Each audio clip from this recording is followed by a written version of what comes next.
Hi guys, my name is Ankit Khar. Welcome back to my channel. आज अपन discussion करेंगे जो यूएसए ने सोलर के ऊपर टैरिफ लगाए हैं उसके ऊपर। आईआरडीए ने इंश्योरेंस कॉस्ट को लोअर करने के लिए क्या स्टेप्स उठाए हैं उसके बारे में डिस्कशन करेंगे। इंडिया और इसराइल के बारे में जो डिस्कशन चल रहा है उसके बारे में बात करेंगे। और सुप्रीम कोर्ट ने जो स्यू वो तो करके एक जुडिशियली एनसीईआरटी की बुक पे जो स्टेप लिया है उसके बारे में डिस्कशन करेंगे। आइए स्टार्ट करते हैं।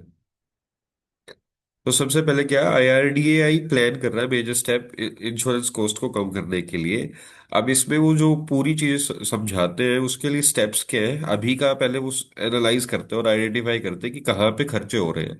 सबसे पहले वो कह रहे हैं कि life and non life insurer paid A whooping 1 lakh crore in commission FY 2025। ठीक है।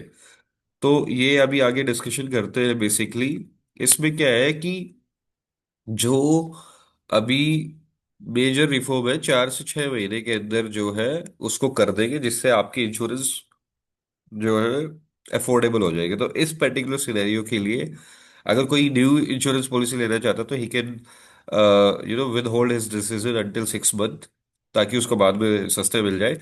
अब उसके अलावा अभी का चैनल जो है 30% जो प्रीमियम लेता है इंश्योरेंस कंपनी वो डिस्ट्रीब्यूशन और एडमिनिस्ट्रेशन में चला जाता है। मान लिया आपने 100 रुपए चाहिए तो 30 रुपए तो कंपनी के ये यहाँ पे खर्चे चले जाते हैं। 18% खर्चे चले जाते हैं कमीशन पे। अकेले कमीशन का 1 लाख करोड़ का इंश्योरेंस ने पे किया था लास्ट फाइनेंशियल ईयर में। ठीक है। तो अब क्या कह रही है, तो जो लोग कमीशन करते हैं एजेंट उसमें जो है इंसेंटिव्स कम हो जाएंगे उसमें। तो वो जो इस फील्ड में है तो they have to be cautious about it. और बट इससे गवर्नमेंट बोल रही है कि मिस सेलिंग और लोअर एक्विजिशन कॉस्ट हो जाएगी अगर हम ये फ्रेमवर्क ले आएंगे तो।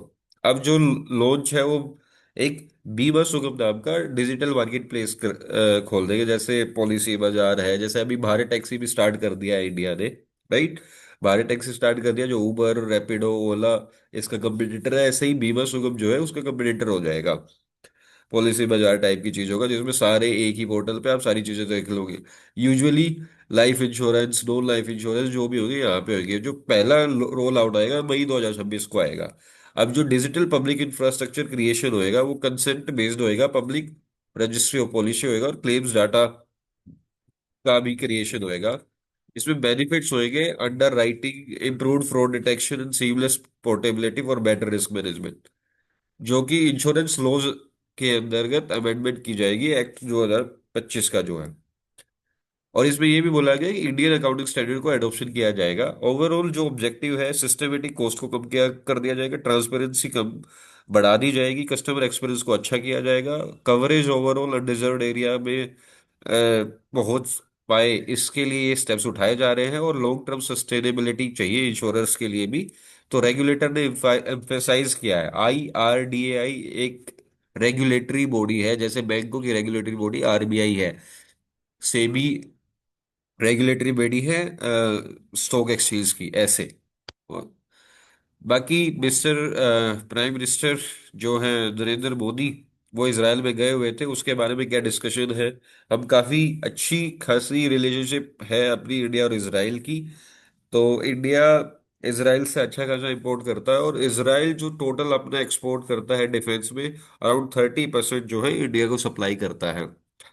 मेजर चीजें ये हैं। बट अब इन दोनों में जो है प्राइम मिनिस्टर मोदी 2 दिन की विजिट पे गए हुए हैं। बेंजामिन नेतन्याहू जो है मिनिस्टर है, इजरायली प्राइम मिनिस्टर। अब इसके ना कुछ इंपॉर्टेंट स्टेप है कि इसराइल के नेटिव इसराइल की बॉर्डर कंट्रीज कौन सी है वो आपको पता होना चाहिए। बॉर्डर कंट्रीज जॉर्डन है, इजिप्ट है, और भी एक दो है। तो ये चीजें पता होनी चाहिए। उसके साथ में जो है मल्टीपल एग्रीमेंट्स के डिस्कशन करने गए हुए, economic cooperation, security and diplomacy, और टेक्नोलॉजी में, वाटर मैनेजमेंट में, एग्रीकल्चर और टैलेंट पार्टनरशिप। देखो इसराइल छोटा सा देश है, वो लड़ लड़ बेसिकली जर्मनी से, जूइश लोगों की जर्मनी से ही हालत खराब हो गई थी नाजीज ने, तब भी वो आज के टाइम में एक स्ट्रॉन्ग मेजर होल्ड रखते हैं वर्ल्ड के ऊपर भी। जेविस लोग सबसे ज्यादा इसराइल में, इसराइल के बाद यूएसए में, देन ऑस्ट्रेलिया एंड कनाडा, और इस तरह से। ठीक है। But they are very rich community, तो उन्होंने अपना वो फैलाया हुआ है सिस्टम।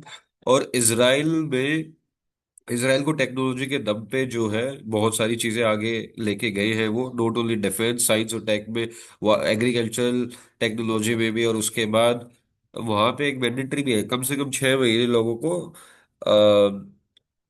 डिफेंस की ट्रेनिंग देनी पड़ती है, और साथ में ही 6 महीने या 2 साल कोई भी।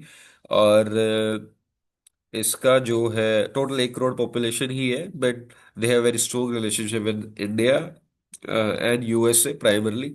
बट इंडिया जो है आज तक अभी नहीं रखता था इनके साथ, मतलब टू द अफ्रंट नहीं बोलता था अभी तक, बिकॉज जो मिडिल ईस्ट वाले कंट्रीज हैं जहां से इंडिया को ऑयल लेना है और उनसे भी एक डिप्लोमेटिक रिलेशन बना के रखने हैं, तो वो इतना खुल के नहीं आता था। बट अभी one of the first time ही है जो प्राइम मिनिस्टर नरेंद्र मोदी जो है इसराइल की पार्लियामेंट, जिसको नेसेट बोलते हैं, वहां पे उन्होंने even though I would say speech भी दिया है। तो इंडिया का तो एक ही चीज है कि भाई ओवरऑल एम था कि बायलेटरल कोऑपरेशन होए, स्ट्रेटेजिक कोलैबोरेशन होए, री इन्फोर्स करें long term diplomatic and economic ties between India and Israel. बाकी इसमें जो इंडिया हमेशा टू नेशन पॉलिसी की सपोर्ट करता है, यूजुअली इसराइल और गाजा के बीच में इश्यूज चलते रहते हैं, पैलेस्टाइन और इसराइल बेसिकली। तो इंडिया हमेशा यूएन के प्रोटोकॉल के हिसाब से, टू नेशन के हिसाब से ही काम करता है। बट अभी गाजा पीस बोर्ड के में भी इंडिया जो है शामिल हो रहा है, और वो कह रहा है पीस इज नॉट इजी, तो इसके ऊपर ही एक वर्किंग चल रही है। अब यूएस जे अब ये ट्रम्प भाई साहब का कुछ भी नहीं कर सकते। उसने पहले तो सितंबर से और मार्च निकाल दिया, तो इंडिया का जो है सारे रिलेशनशिप जो है टेक्सटाइल्स के, डायमंड के, इवन आईटी इंडस्ट्री में जैसे उनकी कोई नई कंपनी आती रहती है, तो सारा बहुत सारा लॉस हुआ। उसके साथ में इंडिया ने बहुत सारे जीएसटी रिफॉर्म्स लिए, तब जाके इकोनॉमी तो सस्टेनेबल चल रही है। बट स्टिल जो पर्टिकुलर सेक्टर्स हैं उनके ऊपर काफी हिट हुआ। अभी ये सोलर के ऊपर हिट कर दिया इन्होंने। जैसे ही वो आई उसके बाद सारे स्टॉक लॉट्स गिर गए, जितने भी स्टॉक्स थे या इक्विटीज थी वो सारी गिर गई है। तो ये भाई साहब जो है, आई वुड से कि इन्होंने नाक में दम कर रखा है, जितना वर्ल्ड में इतना किसी ने नहीं किया।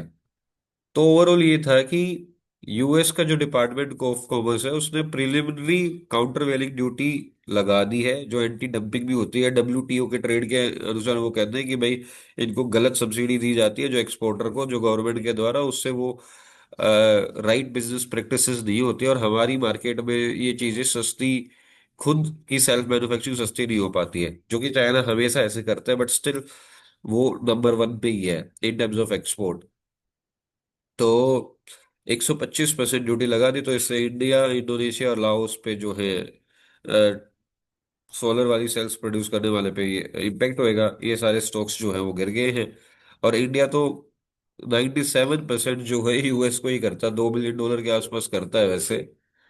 $1 बिलियन तो अभी तक किया है, बट एनालिस्ट कह रहे हैं कि भाई इससे ये चीजें हो जाएगी, ऑब्वियसली ये होएगा कि उस वाले ये इंडिया में आ जाएगा, इंडिया में सस्ती हो जाएगी, बट उस लोगों की जॉब्स जाएगी, उसमें स्ट्रेस होएगा। जब तक ये बायलैटरल ट्रेड नहीं होता है, उस पर कोई डिस्कशन नहीं होता, उससे पहले इसका सोल्यूशन नहीं आता। वैसे 6 मार्च को, 6 जुलाई को ये इसका इम्प्लीमेंटेशन होएगा।